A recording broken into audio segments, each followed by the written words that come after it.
서로의 마음을 어루만지는 시간, 친절한 진희 씨의 힐링아트 도슨트입니다.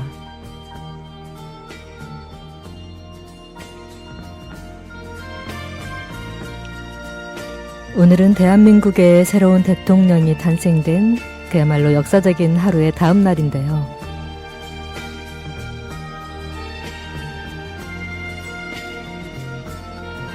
어제 하루 많은 분들이 투표소를 향해 걸음을 옮기셨을 텐데요.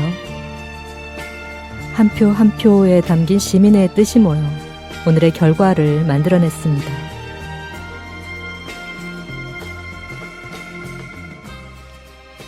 지금 이 시간 우리 풀치님들의 마음은 어떠신가요? 기대와 희망으로 새 출발을 응원하는 분들도 계실 테고, 마음 한켠에 아쉬움이나 우려를 품으신 분들도 계실 텐데요. 이 모든 감정은 너무나도 자연스럽고 소중한 우리 민주주의의 일부입니다.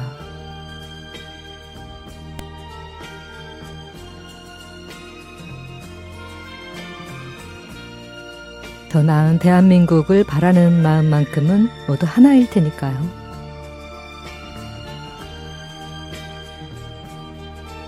갈등보다 소통이, 경쟁보다 상생이 우선되는 나라가 되기를 우리 모두가 각자의 자리에서 조금씩 손을 내밀 수 있기를 바라봅니다.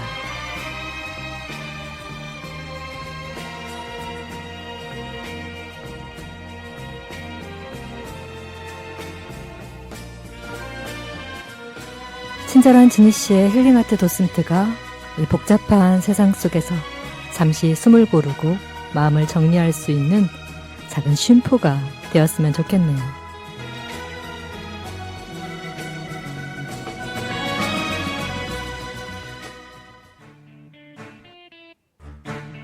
인디고 행진.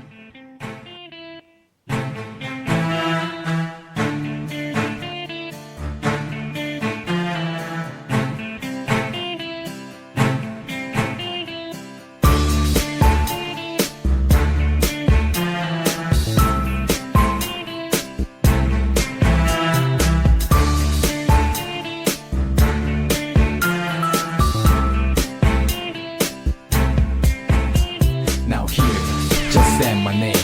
You're gonna learn to play my game. Not for the money, no for fame. Just dance with another day. Moon stomping at the dawn's door. Yeah, they're gonna know we gonna show. Now you know what time they're gonna flow. Yeah, it's indigo. 나의 과거는 어두웠지만 나의 과거는 힘이 들었지만 그러나 나의 과거를 사랑할 수 있다면 내가 추억의 그림을 그릴 수만 있다면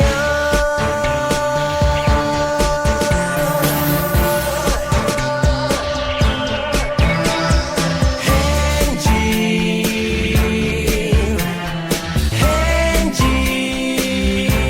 행진하는 거야.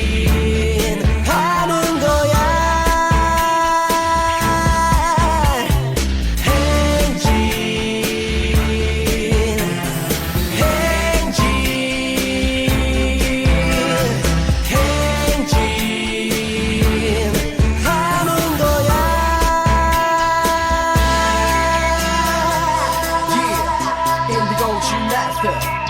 Listen up. 우리의 발이 걸려 넘어져도 다시 일어서 지나오면 어떤 칼과를 잊고서 이 땅의 기반을 힘차게 딛고서 조금 더 멀리 더 도약해. Don't stop. No pain, no gain. 고통 없이는 아무것도 얻을 수 없는 game.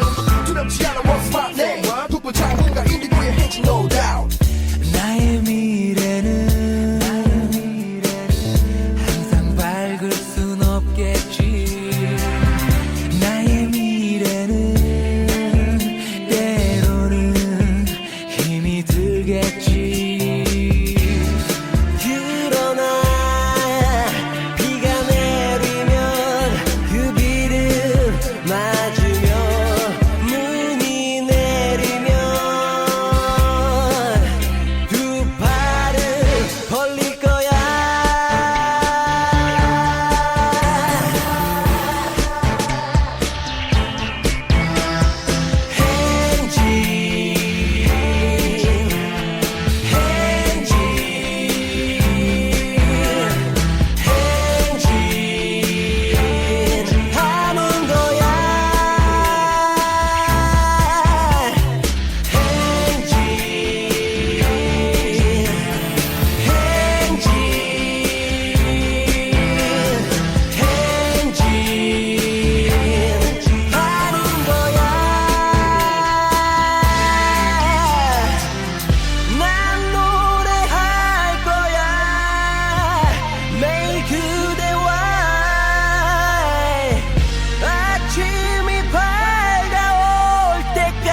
네, 인디고의 행진 듣고 왔습니다.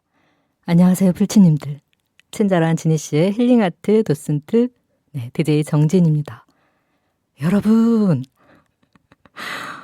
오늘도 네, 오매불망 변함없이 이 시간을 기다리고 함께 해주시는 분이 적어도 3분은 계시다는 확신을 얻게 된 지니 씨입니다. 네, 저 지금 흥분했어요. 네, 느껴지시나요? 티 나죠? 제가 누구라고는 말 못합니다. 네, 뭐 명단을 여기서 출석 부르듯이 네, 이름을 부를 수는 없으니까. 어쨌든 확실한 거는 네, 뭐 엄마 찬스, 아빠 찬스, 지인 찬스, 뭐 친구 이런 거 아니고 네, 정말 순수하게 이 친절한 지니 씨의 힐링아트 도슨트를 애청해 주시는 애청자가 적어도 3분은 있다는 제가 확실한 네, 증거를 갖게 되어서 네, 지금 흥분했어요. 너무 좋아가지고. 이 세 분 애청자 생긴 걸로도 이렇게 좋아서 네, 깨방정을 떠는데 나중에 이제 이 다음에 뭐 한 30명, 뭐 300명, 한 3,000명 뭐 이렇게 되면 저 정말 너무 좋아가지고 막 이렇게 공중부양해서 저기 뭐 북한 땅에 가서 떨어지고 뭐 이런 거 아닐까요? 네. 상상만 해도 너무 기분 좋네요. 네. 누가 좀 이렇게 기분 자꾸 이렇게 업되고 할 때 네, 좀 이렇게 밟아줘야 되는데 그렇지 않으면 또 하다가 자꾸 버벅거리고 또 막 5글자 이상은 발음 안 되고 네, 자꾸 삼천포로 빠지고 또 그럴 수 있어요. 네. 자, 삼천포 빠지기 전에 또 시작할게요. 오늘 힐링아트 도슨트는 39번째 편이고요. 영화 이야기 준비했습니다. 우리의 일상 속 불안과 두려움 그리고 그것을 견디게 해주는 긴장의 미학, 바로 서스펜스라는 장르를 예술로 승화시킨 이름이 곧 장르가 된 영국 출신의 천재 영화 감독입니다. 눈치채셨을까요? 만약 여기까지 듣고 이 감독의 이름을 떠올리셨다면 풀치님들은 영화 저널리스트로서의 자격이 충분합니다. 네, 과장 조금 더 보태서 네. 바로 알프레드 히치콕인데요. 그 이름만으로도 영화사의 상징이 된 인물이죠. 관객은 폭탄이 폭발할 때 놀라는 것이 아니라 그 폭탄이 언제 터질지 몰라 긴장하는 데서 진짜 공포가 생긴다는 그런 유명한 말을 남긴 히치콕은 공포를 넘어선 인간 심리의 심연을 스크린 위에 펼쳐내죠. 오늘 방송에서는 히치콕 감독의 생애와 초기 영화 시절 그리고 할리우드 입성 과정까지의 여정 또 그의 대표작 등을 중심으로 이 비하인드 스토리까지 아주 배수관 뚫듯 함 시원하게 뚫어볼까 합니다. 자, 이제 조명 꺼지고 스크린 열립니다. 긴장과 매혹이 교차하는 히치콕의 세계로 들어가 보시죠.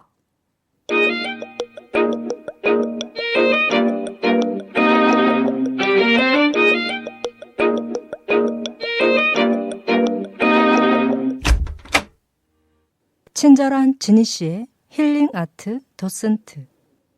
네, 여러분은 지금 전주 FM 93.5MHz에서 보내드리는 친절한 지니 씨의 힐링 아트 도슨트 39번째 영화편 서스펜스의 거장 알프레드 히치콕 감독의 이야기를 지금부터 함께 하실 거고요. 이 방송은 전주 FM 93.5MHz와 영월 FM 99.1MHz를 통해서 전주 FM은 매주 수요일과 토요일 8시, 오후 8시, 영월 FM에서는 매주 월요일과 수요일 오후 5시에 라디오를 통해서 송출이 되고요. 또 공동체 라디오 앱을 다운받으시면 다시 듣기 하실 수 있고 또 제가 바로는 아니지만 네, 유튜브에 전주 공동체 라디오 유튜브에도 영상을 업데이트하고 있으니까요. 많은 관심과 또 사랑 부탁드립니다. 숨이 차네요. 자, 시작할게요. 갈 길이 멉니다. 오늘 아주 원고가 길어요. 네. 화면은 아직 열리지 않았지만 카메라는 이미 돌고 있습니다. 관객은 숨을 죽이고 무엇이 다가올지 모르는 그 순간을 기다리죠. 오늘 그 순간을 만들어낸 사나이 알프레드 히치콕 감독의 생애를 지금부터 조명해 볼 텐데요. 알프레드 조지프 히치콕은 1899년 8월 13일 영국 런던의 레이스턴스톤에서 태어납니다.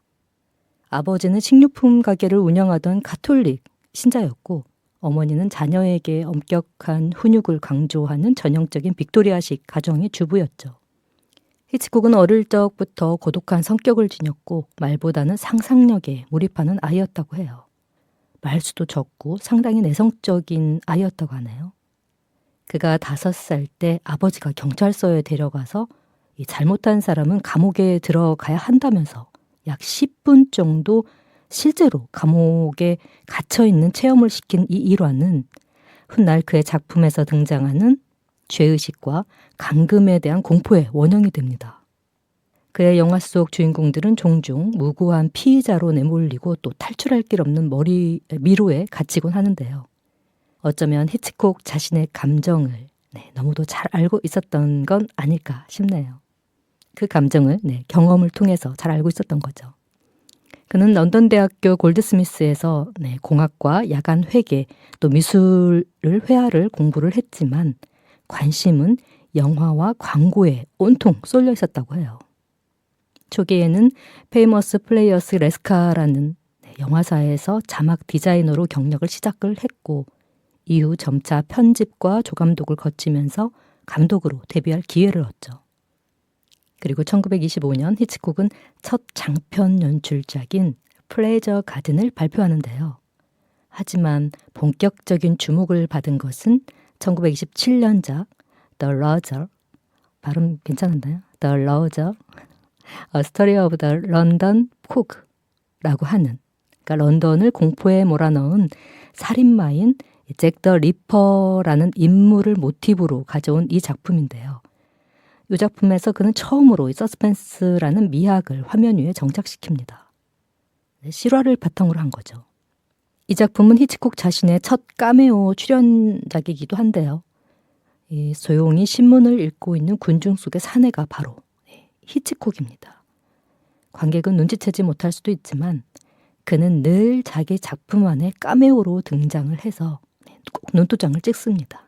나 여기 있어, 나 여기 있어 하고 존재감을 과시하는 거죠.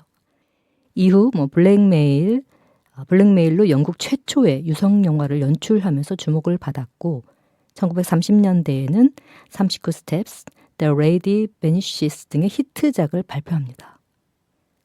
그의 초기 영국 영화들에는 무고한 주인공, 또 정체불명의 악당, 철도, 계단, 다리 등 주로 구조적 공간을 활용한 긴장감과 또 여성 캐릭터에 대한 이중적 시선이라는 공통점이 존재하고요.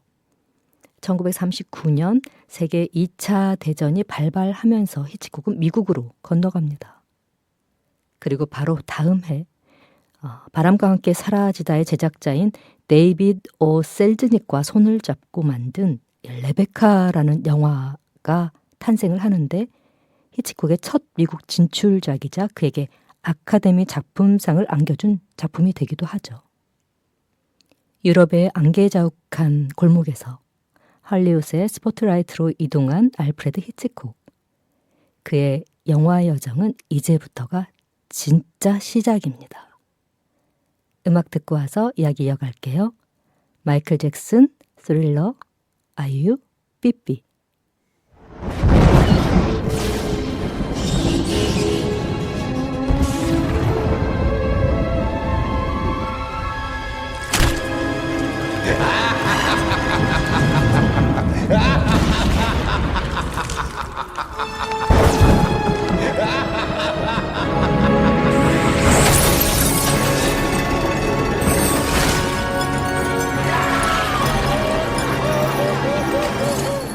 Darkness falls across the land.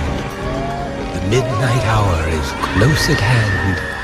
Creatures crawl in search of blood to terrorize your neighborhood. And whosoever shall be found without the soul for getting down must stand and face the hounds of hell and rot inside a corpse's shell. It's supposed to midnight. Something people's are lurking in the dark. Under the moonlight, it's a sight that almost stops your heart. You try to sleep, but God take the song before you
squeal in sheer delight. It's you they spy, so plump, so right. For though the groove is hard to beat, yet still you stand with frozen feet. You try to run, you try to scream, but no more sun you'll ever see. For evil reaches from the crypt to crush you in its icy grip.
인사해 어둘까봐 없이 시작해요 서른 없이 진심은 사양할게요 back up 이대로 좋아요 balance it's me 나예요 다를 거 없이 요즘엔 뭔가요 내 갓색 탐색하는 불빛 scanner 오늘은 몇 점인가요 jealous 쟤는 대체 왜 저런 옷을 좋아한담 기분을 알 수 없는 그 표정은 뭐람 내가 달라진 건 아마 스트레스 때문인가 걱정여자도 참 Yellow C-A-R-D 이 선 넘으면 침범이야 babe 매너는 여기까지 is my Please get the la Hello stupid ID 그 선 넘으면 정색이야 babe Stop it 거리 유지해 cause we don't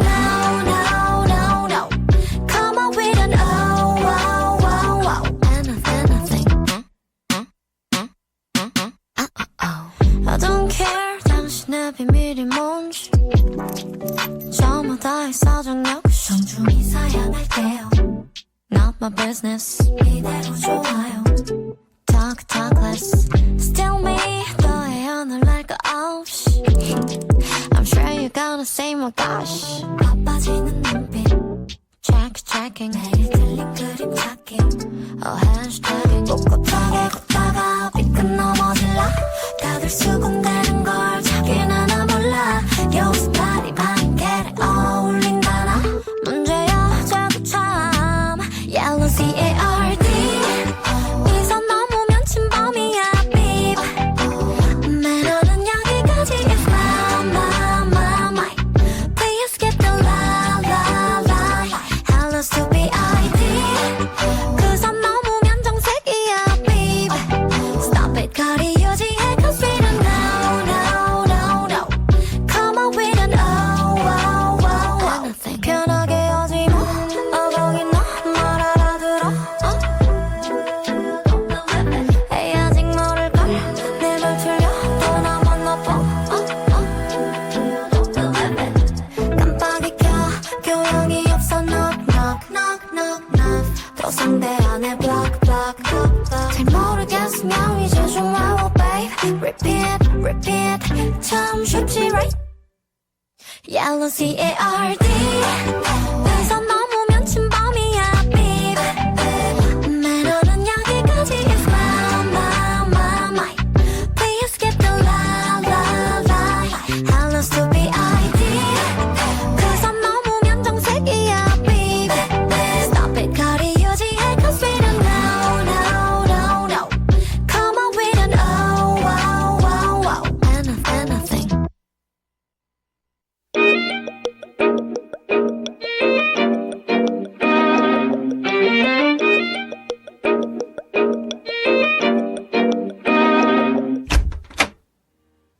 친절한 지니 씨의 힐링 아트 도슨트.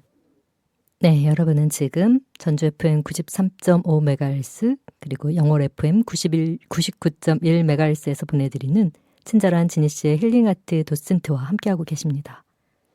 자, 오늘 39화 영화편 서스펜스의 거장 알프레드 히치콕 편을 지금 함께하고 계시는데요. 2부 이어갈게요. 1부에서는 히치콕 감독의 생애와 그의 영화 세계가 탄생하게 된 배경을 살펴보았고요. 이제부터는 그의 작품 중 사이코, 이창, 현기증, 새, 레베카 등 히치콕의 대표작들과 그 숨겨진 비하인드 스토리를 풀치님들 집에 낡고 녹슬고 꽉 막힌 하수구 뚫듯 시원하게 뚫어드리겠습니다. 오늘 지니 씨는 뚫어뻥입니다. 뻥뚫어인가요? 갑자기 헷갈리는데. 네, 오늘 지니 씨는 뚫어뻥입니다. 어쨌든. 자, 첫 번째로 소개해드릴 작품은 1960년도에 발표된 사이코라는 히치콕 하면 빼놓을 수 없는 히치콕 영화의 전환점이자 전 세계 영화사의 한 획을 그은 작품입니다. 당시 파라마운트는 이 영화의 제작을 극구 반대했다고 하는데요. 너무 잔인하고 또 난해하다는 이유였다고 하죠. 그래서 히치콕은 자비로 이 제작비를 충당하고 자신이 운영하던 이 TV용 스튜디오를 빌려서 흑백으로 촬영을 진행했다고 합니다. 그 사이코 하면은 유명한 샤워 장면 기억하실까요?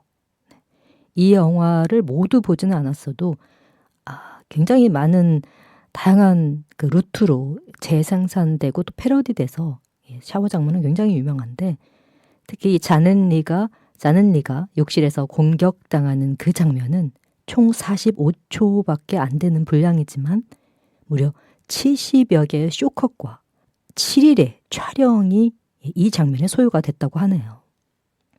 칼이 몸을 찌르는 장면은 사실 단 한 번도 화면에 직접 나오지는 않았지만 효과음과 편집, 심지어 이 초콜릿 시럽으로 만든 피 덕분에 관객은 그 장면을 더 잔인하게 기억하고 있는 히치콕을 대표하는 사이코라는 작품을 도슨트를 해드렸고요. 두 번째 다음으로 소개해드릴 영화는 이창이라는 1954년작으로 제임스 스튜어트가 주연한 작품입니다. 다리를 다쳐서 휠체어에 앉아있는 사진작가가 이웃의 창문을 관찰하며 살인사건을 의심한다는 이야기인데요. 이 영화의 무대는 오직 하나, 그의 아파트와 마주한 뒷골목의 창문들 뿐입니다. 히치콕은 실내 스튜디오 안에 30개가 넘는 아파트 세트를 실제 크기로 재현하고 카메라 위치에 따라 관객의 시점도 주인공처럼 재현하게 설계를 하죠. 이로써 관객은 처음부터 끝까지 마치 엿보는 사람처럼 이야기를 따라가게 됩니다. 히치콕은 이 영화를 두고 우리는 모두 창문 너머 타인의 삶을 엿보고 싶어하는 본능이 있다라고 했다고 하죠. 관음증적인 그런 성향이 다분한 작품이라고 할 수 있는데요. 그의 영화가 단순한 스릴러를 넘어 인간 내면의 심리를 건드리는 이유가 바로 여기에 있습니다.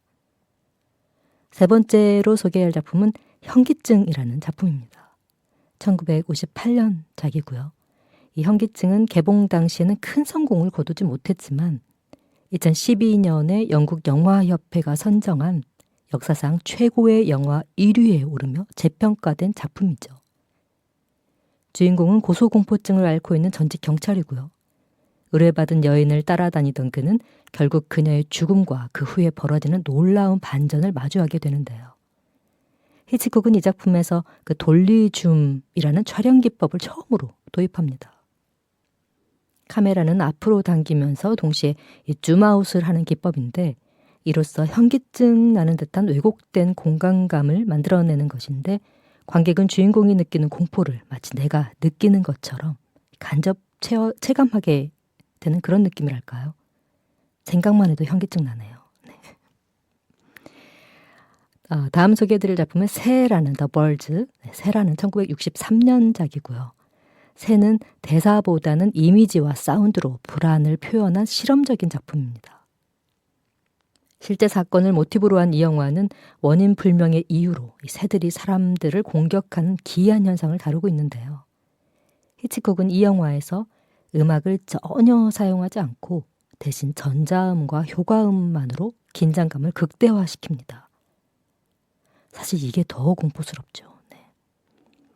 여주인공을 연기한 티피 헤드레는 실제로 이 수십 마리의 새와 촬영을 함께 해야 했고 한 장면에선 새가 그녀의 얼굴을 쪼아대서 부상을 입기도 했다고 하네요. 히치콕의 완벽주의가 이 배우에게는 큰 부담이 되기도 했겠다는 그런 생각이 듭니다. 마지막 5번째로 도슨트 헤드를 작품은 레베카입니다. 1940년작이고요. 레베카는 히치콕이 영국에서 미국으로 건너온 후 처음으로 만든 할리우드 진출작입니다. 제가 아까 이전 바로 1부에서도 잠깐 소개를 해드렸는데 나푸니주 모리에의 동명소설을 원작으로 한 이 작품은 이 작품으로 히치콕은 미국 아카데미 시상식에서 작품상을 수상하며 대중성과 작품성 양쪽 두 마리 토끼를 모두 잡고 모두의 인정을 받게 되죠. 여러분들 잘 아시는 그 뮤지컬 레베카와 같은 동명소설을 원작으로 하고 있는 영화에 맞습니다. 저번 주였던가요? 한국 뮤덕들이 선정한 뮤지컬 넘버 베스트에서도 이 레베카가 선정이 됐고 제가 스토리를 좀 소개를 해드렸는데 혹시 그때 못 들으신 분들도 있을 수 있으니까 다시 또 리바이벌 하겠습니다. 네. 영화는 이름조차 밝혀지지 않은 한 젊은 여성의 시선으로 전개됩니다.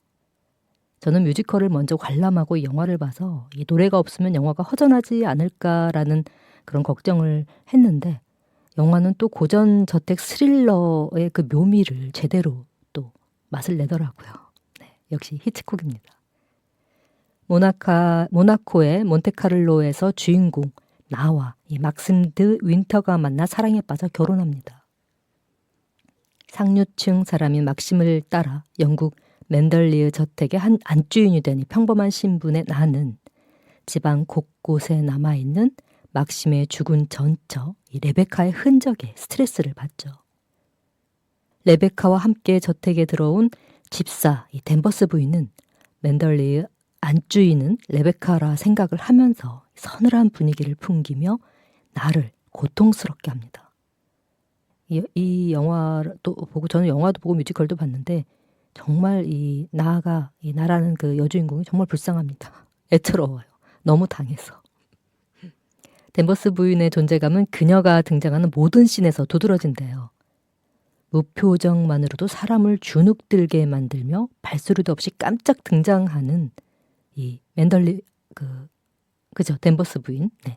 댄버스 부인은 긴장감을 극대화시키려는 감독의 의도적인 장치라고 볼 수 있습니다. 댄버스 부인이 발코니에서 나에게 자살을 권유하는 시퀀스와 보트 보관소에서 막심이 나에게 맨덜리 저택에 대한 진실을 알려줄 때의 그 카메라 움직임이 아주 인상적이었는데요. 레베카가 정말 살아있다고 느껴질 정도로 생생한 연출이었던 것 같아요. 네. 흥미로운 점은 이 히치콕은 평생 오스카 감독상을 단 한 번도 받지 못했지만 그가 연출한 레베카는 아카데미 작품상을 수상했다는 사실입니다. 이 또한 히치콕 영화의 아이러니 중 하나죠. 또 하나 주목할 점은 히치콕은 레베카를 절대 화면에 등장시키지 않는다는 점입니다. 하지만 관객은 마치 그녀가 살아있는 인물인 것처럼 느끼게 되는데요. 이건 히치콕의 서스펜스 연출이 얼마나 심리적으로 설계되어 있는지를 보여주는 대표적인 사례라고 할 수 있죠.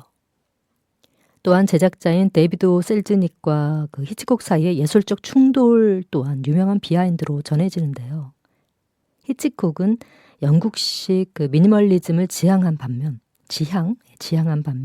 셀즈닉은 미국식 멜로드라마와 감정을 강조한 것인데 이 두 거장의 견해차가 만들어낸 긴장감 덕분에 레베카는 오히려 정교하게 균형 잡힌 작품으로 완성될 수 있지 않았나 싶습니다. 레베카는 어찌 보면 그냥 그저 그런 로맨스인 것처럼 보일 수도 있지만 전형적인 스릴러도 아닌 또 로맨스도 아닌 그 경계 어딘가에서 인간 내면의 불안과 존재의 흔적을 이야기하고 있습니다. 히치콕의 첫 할리우드작이 이렇게 깊이 있는 작품이라는 건 그가 미국에서도 그냥 그저 그런 공포 영화, 스릴러 영화의 감독이 아닌 작가로서의 자리도 잡았다는 그런 의미가 되기도 하겠죠. 한편으론. 그는 언제나 우리가 예상하지 못한 각도에서 공포를 포착했고 그 안에 인간의 욕망, 죄책감, 고독, 그리고 진실에 대한 불안함을 담아내고 있습니다. 영화 엑소시스트 OST 중 마우스 스토리, 존 카펜터의 할로윈 두 곡 듣고 와서 3부 이어갈게요.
네, 영화 엑소시스트 OST 중 마우스즈 스토리, 또 존 카펜터의 할로윈 네, 두 곡 듣고 왔는데요. 이 노래 가사말이 없어도 네, 그냥 멜로디만으로도 정말 압살하네요. 네, 너무 공포적이어서 네, 밤에 불 끄고 혼자 잘 때 주무실 때 들으시면 네, 조금 으스스 하실 수가 있겠어요. 네, 주의 바랍니다. 자, 3부 이어갈게요. 3부에서는 히치콕이 남긴 영화적 유산과 그 비하인드 스토리를 또 네, 뚜러뻥 버전으로 열심히 뚫어보겠습니다. 히치콕은 장르의 경계를 넘은 영화 연출의 혁신자 중에 하나였는데요.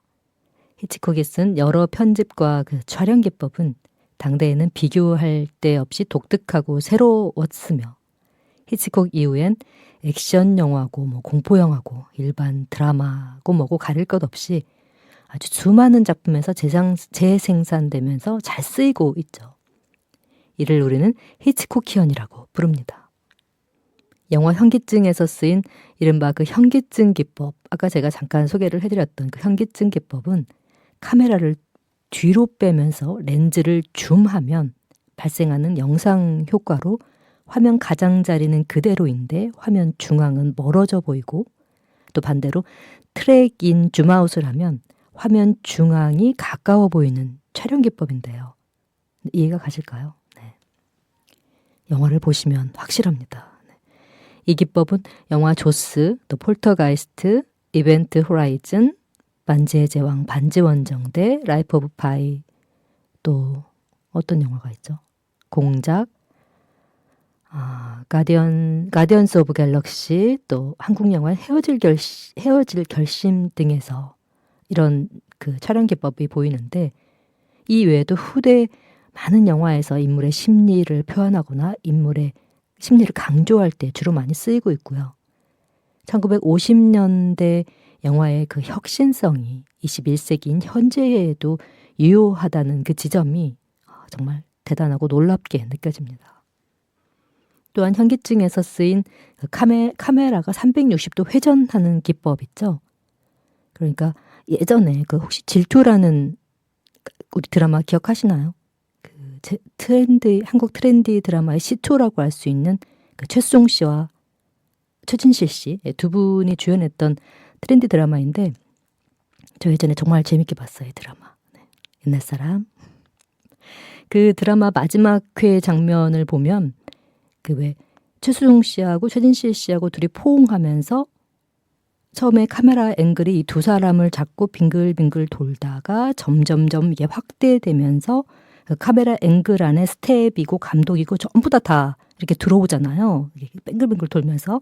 그리고 네, 그때 또 이 빼놓을 수 없는 네, 질투의 주제곡과 함께 네, 카메라가 막 돌아가면서 맨 나중에 뭐 이게 뭐죠? 대본을 하늘 위로 쫙 네, 날려보내면서 끝나는 네. 그 장면이 아주 오래됐는데도 지금까지도 네, 저 머릿속에 지금 네, 그 영상하고 네, 그 카메라 뱅글뱅글 돌아가는 장면 또 그 주제가 뭐였죠? 넌 대체 누굴 보고 있는 거야? 뭐 이렇게 시작했던 것 같은데 네. 그만할게요. 네, 더 하다가는 또 네, 망치니까. 네, 굳이 노래로 이렇게 하지 않아도 말로 해도 되는데 꼭 이렇게 했다가 네, 또 망치고 있죠. 네. 자, 어디까지 했죠? 그렇죠. 이렇게 얘기하다가 삼천포 빠지고 또 네, 죄 없는 우리 풀치님들한테 어디까지 했냐고 막 다그치고 네, 또 이러고 있어요. 네. 네, 그래요. 마지막 회 장면에 그 현기증에서 쓰였던 카메라 360도 회전 기법이 이 드라마에 쓰이면서 특히나 이 열광적인 반응을 얻은 바 있고 또 심심하면 한국 드라마에서도 아주 단골로 써먹는 기법이 되었죠. 그 이후로도. 이 이외에도 뭐 이창, 현기증, 사이코 등에서 쓰인 관음주의적인 주관적 시점의 쇼트, 또 이동 쇼트의 과감한 사용, 또 오버헤드 쇼트 등 뭔 말인지 모릅니다. 그냥 쇼트 하니까 그냥 그러려니 하고 들으세요. 네. 저도 카메라 기법에 대해서는 잘 몰라서 네. 그렇다고 합니다. 네. 쇼트. 현재 영화 제작 관련 전공자에 의해 꾸준히 히치콕에 대한 연구 과제 논문이 나오고 있다고 합니다. 또 영화 로프는 단 한 번의 커트 없이 이른바 롱테이크 원샷으로 촬영된 것으로도 유명한데요. 배우들은 뭐 거의 연극 작품 수준으로 영화 처음부터 끝까지의 동선을 다 외워야 해서 생방송처럼 촬영이 됐다고 합니다. 굉장히 난이도가 높은 그런 작품이고 연기였다고 하는데, 하지만 이런 독특함과 또 새로움에도 불구하고 히치콕의 전성기 시절에는 평론가들과 평단으로부터 그렇게 그다지 큰 호평은 받지 못했다고 합니다. 그냥 단지 흥행 위주의 감독, 또 상업 영화나 찍는 작품성 형편없는 감독이라는 등등 여러모로 평론가에게는 큰 대접을 받지 못했지만, 타계 이후 그의 사망 이후 거의 그 영화의 신이라는 불면의 칭송을 받고 있는 히치콕님 되시겠습니다. 히치콕의 이런 독특한 연출 스타일은 후대 영화 감독들에게도 굉장히 많은 영향을 미치는데요. 브라이언 드 팔마는 카리, 드레스 투 킬 등에서 히치콕의 테크닉을 거의 모사할 정도로 차용을 했고, 데이비드 핀처의 세븐과 공걸, 또 서스펜스를 고조시키는 히치콕 연출을 현대적으로 이 작품들에서는 또 재해석하기도 했죠. 여튼 크리스토퍼 놀란을 비롯해서 방금 소개해드린 데이비드 핀처, 또 브라이언 드 팔마까지 굉장히 많은 현대 감독들에게도 많은 영감을 준 그런 히치콕입니다. 그만큼 대중문화 전반에 걸쳐 히치콕적이라는 말은 하나의 형용사가 되었다고 해도 과언이 아니죠. 히치콕 영화가 특별한 이유는 공포나 두려움이 괴물이나 살인자에서 오는 것이 아니라 우리 일상 속 아주 사소한 틈에서 파고든다는 점인데요. 때문에 거울 앞에서 또 빈 창문을 볼 때, 또 비둘기떼가 하늘을 날 때조차 그의 영화는 우리 인간의 무의식을 건드리며 히치콕의 시선으로 세상을 보게 만듭니다. 비하인드 스토리 좀 살펴볼게요. 이 스릴러와 서스펜스의 대가라는 이미지와는 다르게 실제로 히치콕은 매우 유쾌하고 또 장난도 아주 잘 치는 성격이었다고 합니다. 한 번은 영화 촬영 중 조명기사 한 사람이 자신은 몸이 밧줄에 결박당한 채로 이 스튜디오에서 하루를 버틸 수 있다고 자랑을 하니까 히치콕이 그에게 내기를 걸었고, 조명기사를 밧줄에 묶고 스튜디오를 나서면서 설사하게 잔뜩 든 커피를 그에게 마시게 했다고 합니다. 결과가 어찌 되었는지는 상상에 맡길게요. 아무튼 굉장히 장난꾸러기였어요. 그런가 하면 또 영화 사이코가 개봉된 뒤 히치콕은 어떤 남자로부터 아주 재미있는 항의 편지를 받았다고 하는데, 그 편지에는 제 딸이 영화 디아볼릭을 본 후부터 목욕을 하지 않으려 하더니 영화 사이코를 보고 나선 샤워도 하지 않습니다. 라고 적혀 있었다고 합니다. 영화 디아볼릭을 보신 분들은 아마 어떤 말인지 이해가 가실 거예요. 무슨 말인지. 히치콕은 그 남자에게 간단하게 답장을 써서 보냈는데 드라이 클리닝을 하시죠. 라고 했다는군요. 모욕하지 않으니까 드라이 클리닝 시키라는 거죠. 재치 있네요. 또 부모님으로부터 엄격한 그 카톨릭식 금욕주의 교육을 받은 데다가 또 결혼하기 전까지의 여성과의 교제를 해본 적이 없던 히치콕은 여성에 대해 정말 아무것도 몰랐다고 합니다. 생리적인 현상까지도 모를 정도였다고 해요. 결혼하기 한 달 전까지도.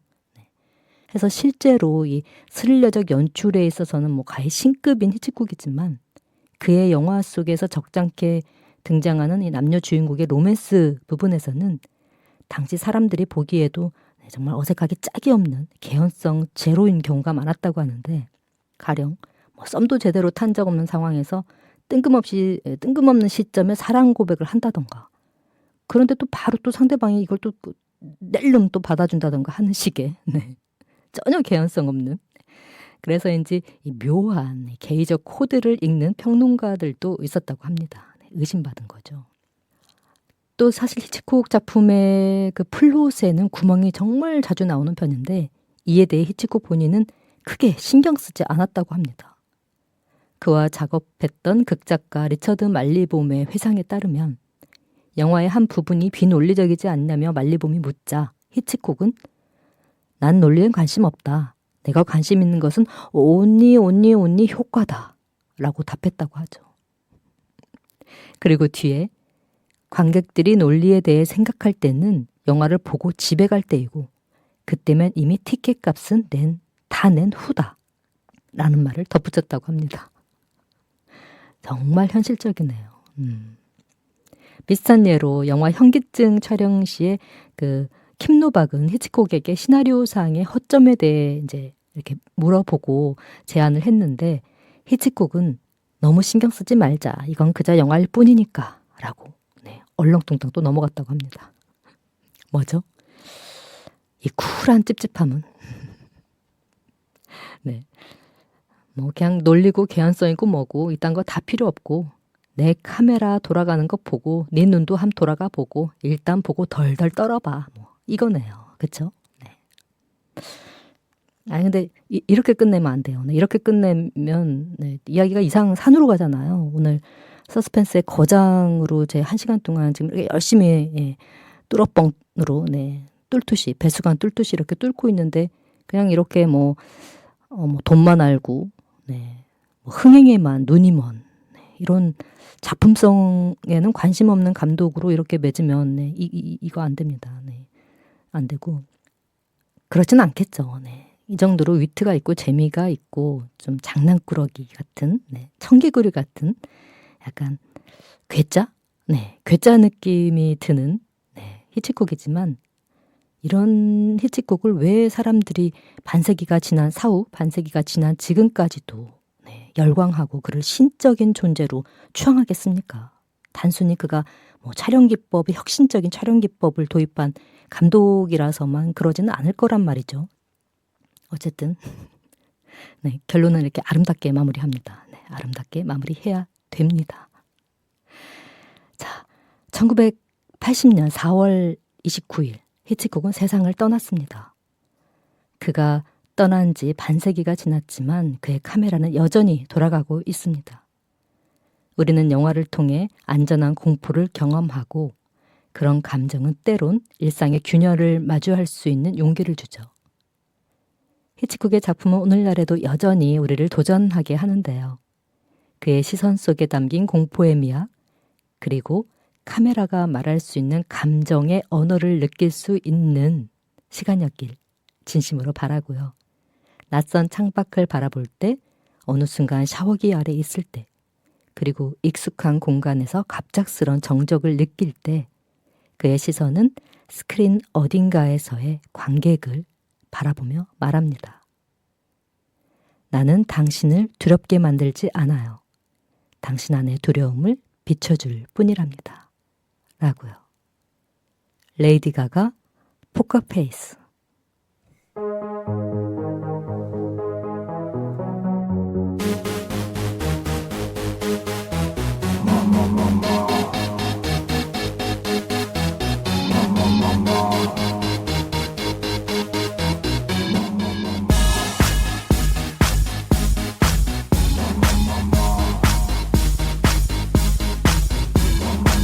I wanna hold them like they do in Texas, please. Fold them, let them hit me, raise it, baby, stay with me. I love it. Love game, intuition, play the cards with spades to start. And after he's been hooked, I'll play the one that's on his heart. I'll get him high, show him what I got. I'll get him high, show him what I got. Can't read my, no, we can't read my poker face. She's got me like nobody.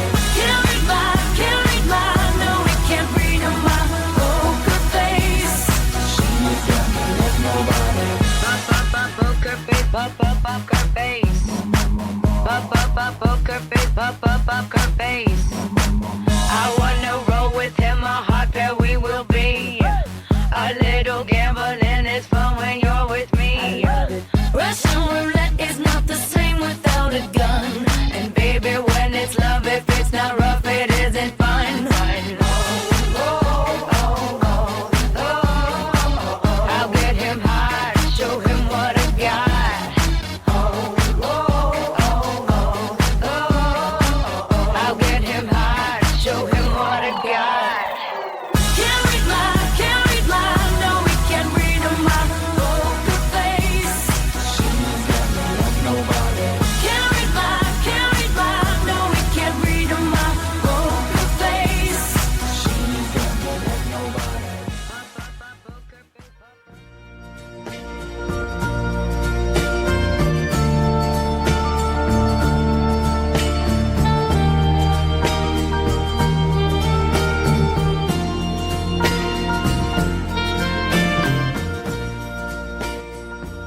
그는 결코 유령을 등장시키지 않았고 잔혹한 장면 없이도 관객의 심장을 조여왔습니다.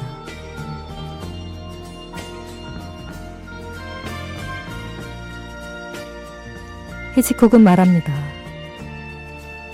영화란 삶의 지루한 부분을 잘라낸 것이다.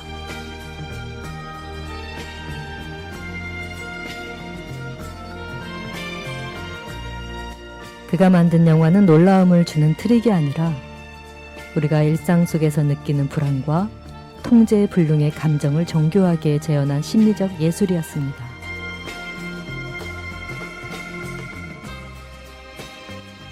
오늘 방송을 하면서 지니 씨는 공포란 우리가 늘 마주하는 현실 속에 내재되어 있으며 서스펜스는 그 현실을 이해하고자 하는 인간의 반응이라는 것을 깨달았는데요. 풀치님들 생각은 어떠신가요? 히치콕이라는 한 인간의 시선 속에 담긴 공포의 미학, 그리고 카메라가 말할 수 있는 감정의 언어를 함께 느껴보셨길 바라고요. 지금까지 친절한 진씨의 힐링아트 도슨트, 저는 DJ 정진이었습니다.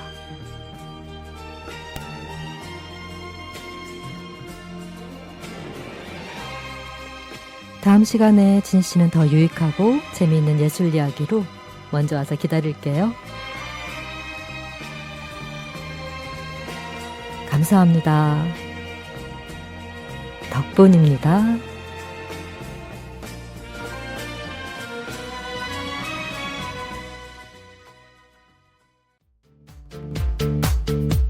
오늘 끝곡입니다. 카일리 미노그 Can't Get You Out of My Head.